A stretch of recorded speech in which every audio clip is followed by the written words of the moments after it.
సంగారెడ్డి జిల్లా జోగిపేటలో దామోదర రాజనరసింహ విజయోత్సవ ర్యాలీ నిర్వహించారు. ఎన్నికల్లో తనకు మద్దతుగా నిలిచి భారీ మెజార్టీతో గెలిపించేందుకు వ్యాపారస్తులకు, మార్కెట్లో ప్రజలకు కృతజ్ఞత తెలిపారు వైద్య ఆరోగ్య శాఖ మంత్రి దామోదర రాజనరసింహ. సీఎం రేవంత్ రెడ్డిని ఆయన నివాసంలో కలిసి జోగులాంబ అమ్మవారి ఆశీర్వచనాలు అందించారు అలంపూర్ జోగులాంబ సమేత బాల బ్రహ్మేశ్వర స్వామి ఆలయ ప్రధాన అర్చకులు. ఈ సందర్భంగా ముఖ్యమంత్రికి అమ్మవారి జ్ఞాపికను అందజేశారు. ఆలయ అభివృద్ధికి చొరవ చూపాలని కోరుతూ సీఎంకి వినతి పత్రం అందించారు. బీజేపీలోనే అవినీతి పరులున్నారని ఆరోపించారు చొప్పదండి మాజీ ఎమ్మెల్యే సుంకే రవిశంకర్.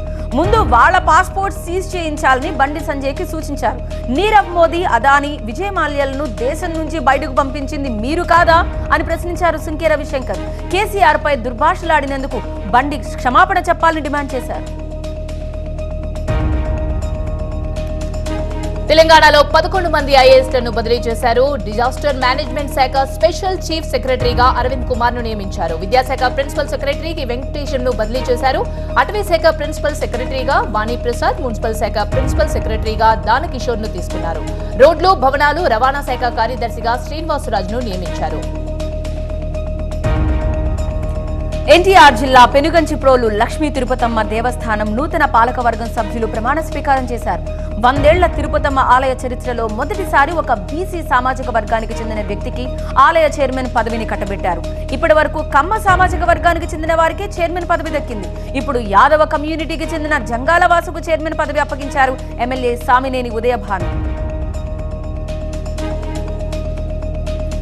తనకు రాజకీయ పదవులపై ఆసక్తి లేదన్నారు నాగబాబు. ఎంపీగా పోటీ చేస్తా అనేది ప్రచారం మాత్రమే అన్నారు. తనకు 2 ఓట్లు ఉన్నాయన్నది అవాస్తవమని చెప్పారు. ఓటును మంగళగిరికి మార్చుకుంటున్నానని తెలిపారు. తెలంగాణలో ఓటును రద్దు చేసుకున్నానన్నారు నాగబాబు. ఈ నెల 21న చంద్రబాబు సమక్షంలో తెలుగుదేశం పార్టీలో జాయిన్ అవుతున్నామన్నారు వైసీపీ బహిష్కృత నేత కంచేటి సాయి. అన్ని మండలాల నుంచి భారీగా వైసీపీని వీడి టీడీపీలో చేరబోతున్నారన్నారు. ప్రజా వ్యతిరేక విధానాల వల్లే వైసీపీని వీడుతున్నామన్నారు సాయి. అంబేద్కర్ కోనసీమ జిల్లా పి గన్నవరంలో టీడీపీ నుంచి పోటీ చేసేందుకు సిద్ధమవుతున్నారు అభ్యర్థులు. చంద్రబాబు అవకాశం కల్పిస్తే పి గన్నవరం నుంచి కానీ అమలాపురం నుంచి కానీ పోటీ చేస్తా అన్నారు నాగబత్తుల శ్రీనివాస్. 30 ఏళ్లుగా టీడీపీలో కష్టపడి పనిచేశానని గుర్తు చేశారు శ్రీనివాస్. గుంటూరు జిల్లా కొలకలూరు అంగన్వాడీ కేంద్రం దగ్గర బైఠాయించి నిరసన వ్యక్తం చేశారు టీడీపీ జనసేన నాయకులు. అంగన్వాడీ సెంటర్ తాళం పగలగొట్టేందుకు అధికారులు ప్రయత్నించగా అడ్డుకున్నారు. తాళం పగలగొట్టకుండా తలుపుకు అడ్డంగా కూర్చొని నిరసన వ్యక్తం చేశారు టీడీపీ జనసేన నేతలు. నంద్యాల జిల్లా డోన్ పట్టణంలో సిఐటియు ఆధ్వర్యంలో 6వ రోజు అంగన్వాడీ కార్మికులు నిరసన దీక్ష కొనసాగించారు.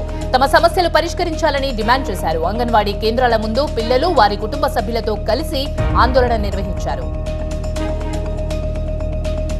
సచివాలయంలో ఇరిగేషన్ శాఖపై మంత్రి ఉత్తమ్ సమీక్ష నిర్వహించారు. ఈఎన్సీ మురళీధర్ ఉన్నతాధికారులు ఈ రివ్యూ మీటింగ్ కు హాజరయ్యారు. కాళేశ్వరం ప్రాజెక్ట్, మేడిగడ్డ పిల్లర్ల అంశంపై చర్చించారు. త్వరలోనే మేడిగడ్డను సందర్శిస్తానన్నారు మంత్రి ఉత్తమ్. సీఎం రేవంత్ రెడ్డితో ఆర్బీఐ మాజీ గవర్నర్ రఘురాం రాజన్ భేటీ అయ్యారు. జూబ్లీహిల్స్ లోని రేవంత్ రెడ్డి నివాసంలో జరిగిన ఈ సమావేశంలో మంత్రులు బట్టి విక్రమార్క, శ్రీధర్ బాబు సైతం పాల్గొన్నారు. తెలంగాణ ఆర్థిక పరిస్థితి, అభివృద్ధిపై అనుసరించాల్సిన వ్యూహాలపై రఘురామరాజన్తో వారు చర్చించారు.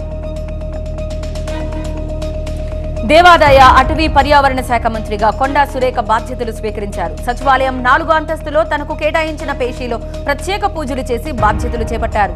ముఖ్యమంత్రి రేవంత్ తనపై ఉంచిన నమ్మకాన్ని నిలబెట్టుకుంటా అన్నారు. ఫారెస్ట్ డిపార్ట్మెంట్ ఫైల్ పై తొలి సంతకం చేసిన ఆమె విధి నిర్వహణలో మృతి చెందిన ఫారెస్ట్ సిబ్బందికి ఎక్స్గ్రేషియా కింద 5 లక్షల నుంచి 10 లక్షలకు పెంచేందుకు ఆమోదం తెలిపారు.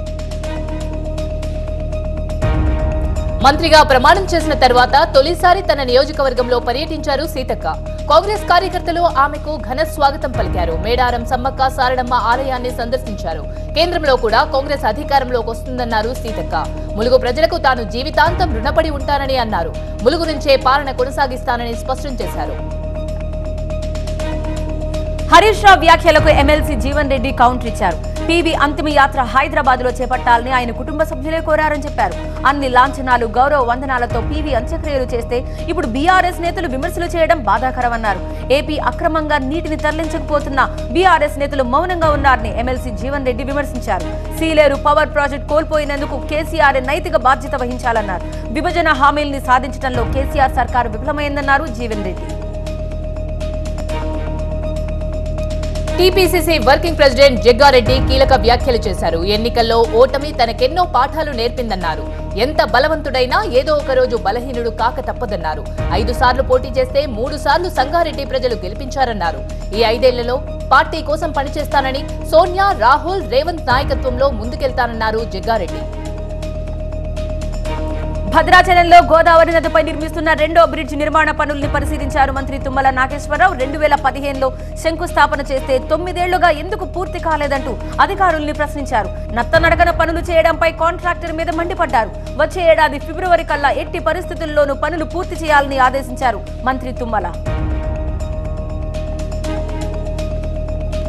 రానున్న 20 నుంచి 30 ఏళ్ల పాటు జగనే సీఎంగా ఉంటారని జోసెం చెప్పారు. వైసీపీ ఎమ్మెల్యే వెల్లంపల్లి శ్రీనివాస్ కొందరికి పార్టీలో కొన్ని సమీకరణాల కారణంగా పదవులు దక్కలేదని చెప్పారు. ప్రతి పార్టీలో లీగల్ సెల్ ఎంతో ముఖ్యమని, వైసీపీ లీగల్ సెల్ బలంగా ఉండడం వల్లే చంద్రబాబు అరెస్టు జరిగిందని వ్యాఖ్యానించారు. చంద్రబాబు ఈ కేసు నుంచి తప్పించుకోవడం కోసం కోట్ల రూపాయలు ఖర్చు పెట్టారని, వైసీపీ సెల్ నుంచి న్యాయవాదులు కేవలం జగన్ మీద ప్రేమతో పనిచేశారని వెల్లంపల్లి తెలిపారు. రాజకీయాలకు అతీతంగా నారీ భేరీ నిర్వహించామన్నారు బీజేపీ నేత యామిని. మహిళల్లో నాయకత్వ లక్షణాలు పెంపొందించడం, సేవా కార్యక్రమాల్లో పాల్గొనేలా ప్రోత్సహించడం ఈ సమావేశం లక్ష్యమన్నారు. మహిళలపై దాడులు జరగకుండా భారతీయ సంస్కృతి సంప్రదాయాలను తెలియజేస్తున్నామని చెప్పారు యామిని. కాకినాడ జిల్లా జగ్గంపేట మండలం ఇర్రిపాక గ్రామంలో కోటి పార్థివ శివలింగాలు తయారు చేస్తున్నారు. అయితే జనవరిలోలా ఇర్రిపాకలో జరిగే మహాకుంభాభిషేకానికి పార్థివ శివలింగాలను తయారు చేయిస్తున్నారు మాజీ ఎమ్మెల్యే జ్యోతుల నెహ్రూ. ఆవు పేడ, ఆవు పంచకం, నువ్వుల నూనె, మట్టి మిశ్రమంతో శివలింగాలను తయారు చేస్తున్నారు. మట్టి శివలింగాల తయారీలో ఆస్ట్రేలియా దేశానికి చెందిన ఆధ్యాత్మిక భక్తురాలు జార్జ్ మోర్డ్ పాల్గొన్నారు. వారణాసిలో పర్యటించారు ప్రధాని మోదీ. 19,000 కోట్ల అభివృద్ధి పనుల్ని ప్రారంభించారు. కన్యాకుమారి, బనారస్ మధ్య తమిళ సంఘం ఎక్స్ప్రెస్ రైలును ప్రారంభించారు. 4 కోట్ల మందికి పక్కా ఇళ్లు నిర్మించిచ్చామన్నారు మోదీ. కాంగ్రెస్ పాలన పూర్తి ప్రజాస్వామ్యబద్ధంగా ఉంటుందన్నారు ఐటీ శాఖ మంత్రి దుద్దిళ్ల శ్రీధర్ బాబు. కాంగ్రెస్ ప్రభుత్వంలో ప్రతి ఒక్కరి గొంతుకకు స్వేచ్ఛ ఉంటుందని చెప్పారు. రాబోయే కాలంలో వ్యవసాయ రంగంలో, ఉపాధి రంగంలో, ఐటీ పరిశ్రమల రంగంలో రాష్ట్రాన్ని అగ్రగామిగా ఉంచే కార్యాచరణ రూపొందించి అమలు ప్రకటిస్తామని సిద్దిపేటలో చెప్పారు. సిద్దిపేట రంగదాంపల్లి చౌరస్తాలో ఆయన అమరవీరుల స్తూపానికి నివాళులర్పించారు. కాంగ్రెస్ ప్రభుత్వంలో ఎవరినైనా కక్ష సాధింపు చర్యలు ఉండవని శ్రీధర్ బాబు స్పష్టం చేశారు.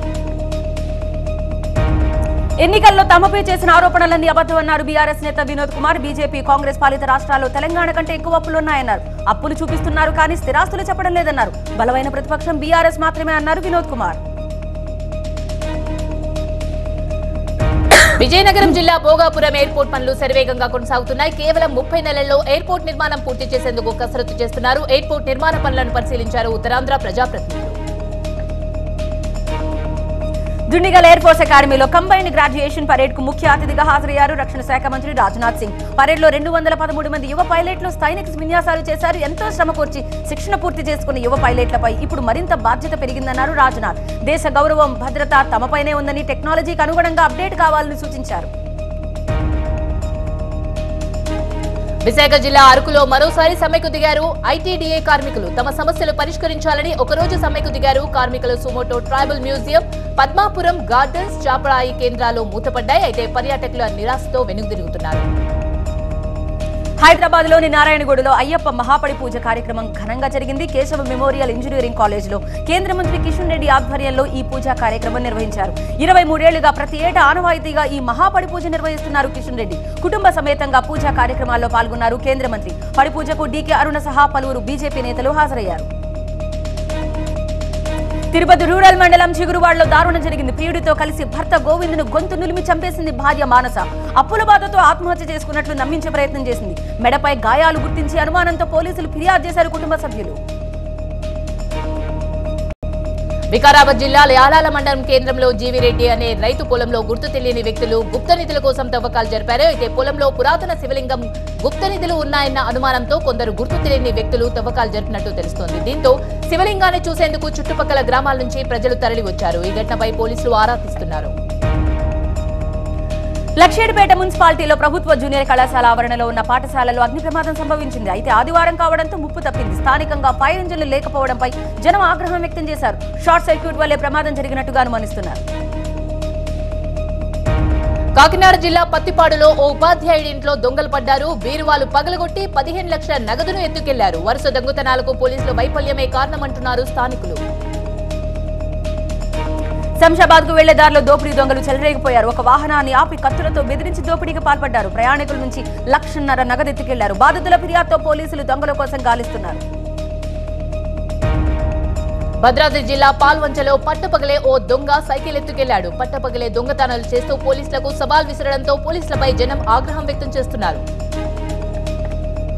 గోవిందమాల వేసిన స్వాముల భజన కార్యక్రమంలో అపశృతి చోటు చేసుకుంది. భక్తి పార్వశ్యంతో భజన చేస్తున్న ఒక స్వామి గుండెపోటుతో ఒక్కసారిగా కుప్పకూలిపోయారు. పశ్చిమ గోదావరి జిల్లా పాలకోడేరు మండలం మోగల్లు గ్రామంలో ఈ ఘటన జరిగింది. దీంతో ఆ గ్రామంలో విషాద ఛాయలు అలుముకున్నాయి. కోనసీమ జిల్లా మండపేట రూరల్ ఏఎస్ఐ వెంకటేశ్వరరావుకు కేటుగాళ్లు కుచ్చుటోపీ పెట్టారు. ఉద్యోగం పోకుండా చూస్తానంటూ ఏసీబీ ఇన్స్పెక్టర్ పేరుతో ఫోన్ చేసి 5 లక్షలు వసూలు చేశారు. బయటకు తెలిస్తే పరువు పోతుందనే విషయం బయటకు రాకుండా చూస్తున్నారు. పుష్ప ఫేమ్ జగదీష్ పోలీసుల కస్టడీలో కీలక విషయాలు బయటపెట్టాడు. తాను ప్రేమించిన వ్యక్తి మరో వ్యక్తితో చరువుగా ఉండడం భరించలేక ఫోటోలు తీసినట్టుగా ఒప్పుకున్నాడు. మచిలీపట్నం సముద్రంలో గల్లంతైన నూజివీడు IIIT విద్యార్థి మృతదేహం లభ్యమైంది. మంగినపూడి బీచ్ ఒడ్డుకు కొట్టుకొచ్చింది అఖిల్ మృతదేహం. బందరు బీచ్ లో ఈ ఉదయం గల్లంతయ్యాడు స్టూడెంట్. సముద్ర స్నానానికి వచ్చారు 5 విద్యార్థులు. అయితే భారీగా అలలు ఎగసిపట్టడంతో అందులో చిక్కుకుపోయారు. 4 మెరైన్ పోలీసులు కాపాడగా అలల తాకిడికి కొట్టుకుపోయిన అఖిల్ చనిపోయాడు. విదేశీ విశ్వవిద్యాలయాలతో కలిసి ఆన్లైన్ డిగ్రీ కోర్సులను అందిస్తున్న ఎడ్టెక్ కంపెనీలు కళాశాలను యూజీసీ హెచ్చరించింది. వీటికి కమిషన్ గుర్తింపు ఇవ్వబోదని పునరుద్ఘాటించింది. విద్యార్థులు సైతం అప్రమత్తంగా ఉండాలని సూచించింది. పార్లమెంట్ లో దాడి ఘటనపై స్పందించారు ప్రధాని మోదీ. దాడి ఘటనను అత్యంత సీరియస్ గా తీసుకుంటున్నామన్నారు. పార్లమెంట్ భద్రత విషయంలో ప్రభుత్వాన్ని నిందించొద్దు, సెక్యూరిటీ విషయంలో ఎంతో సీరియస్ గా ఉన్నామన్నారు మోదీ. పార్లమెంట్ లో దాడిని రాజకీయం చేయొద్దని విపక్షాలను కోరారు. ఎంపీల భద్రతకు అవసరమైన చర్యలన్నీ తీసుకుంటున్నామన్నారు. సూరత్ ఎయిర్పోర్ట్ లో కొత్త టెర్మినల్ ప్రారంభమైంది. ఇంటిగ్రేటెడ్ భవనాన్ని ప్రారంభించారు ప్రధాని మోదీ. 3000 మంది ప్రయాణికులకు సరిపోయేలా కొత్త టెర్మినల్ నిర్మించారు. కొత్త టెర్మినల్ ప్రారంభమైన తర్వాత భారీ రోడ్ షో నిర్వహించారు మోదీ. రోడ్డుకి ఇరువైపులా నిలబడి జేజేలు పలికారు సూరత్ ప్రజలు. ఈ నెల 21న కాంగ్రెస్ వర్కింగ్ కమిటీ సమావేశం జరగనుంది. త్వరలో దేశవ్యాప్తంగా జరిగే సార్వత్రిక ఎన్నికల్లో అనుసరించాల్సిన వ్యూహంపై అగ్రనేతలు పార్టీ శ్రేణులకు దిశానిర్దేశం చేస్తారు. అలాగే 5 రాష్ట్రాలు ఎన్నికల ఓటమిపై కూడా CWCలో చర్చించనున్నారు. ఎక్కడ పొరపాటు జరిగింది, 2 సిట్టింగ్ రాష్ట్రాలు ఎందుకు ఓడిపోయావన్న దానిపై పోస్ట్ మార్టం చేయనున్నారు. పార్టీ పదవుల్లో మార్పులపై కూడా వర్కింగ్ కమిటీ సమావేశంలో చర్చించబోతున్నారు. శబరిమలలో భక్తుల రద్దీ సాధారణ స్థితికి వచ్చింది. ఇవాళ ఆదివారం కావడంతో రద్దీ మరింత పెరుగుతుందని అంతా భావించారు. భక్తుల తాకిడి కొనసాగుతున్న రద్దీని కంట్రోల్ చేయడం, క్యూ లైన్లను క్రమబద్ధీకరించడంతో గందరగోళం తగ్గింది. ట్రావెన్కోర్, కేరళ పోలీసుల మధ్య సమన్వయం ఏర్పడటంతో సాఫీగా అయ్యప్ప దర్శనాలు కొనసాగుతున్నాయి. మహారాష్ట్రలోని నాగ్పూర్లో భారీ పేలుడు సంభవించింది. అయితే ఈ ప్రమాదంలో 9 మంది మృతి చెందారు. కాస్ట్ బ్రూస్టర్ ప్లాంట్ తో ప్యాకింగ్ చేస్తున్న సమయంలో ఈ ఘటన జరిగింది. అయితే బజార్గావ్ గ్రామ సమీపంలో సహాయక చర్యలు కొనసాగుతున్నాయి. ఫైర్ ఇంజన్లతో మంటలను అదుపులోకి తీసుకొచ్చారు.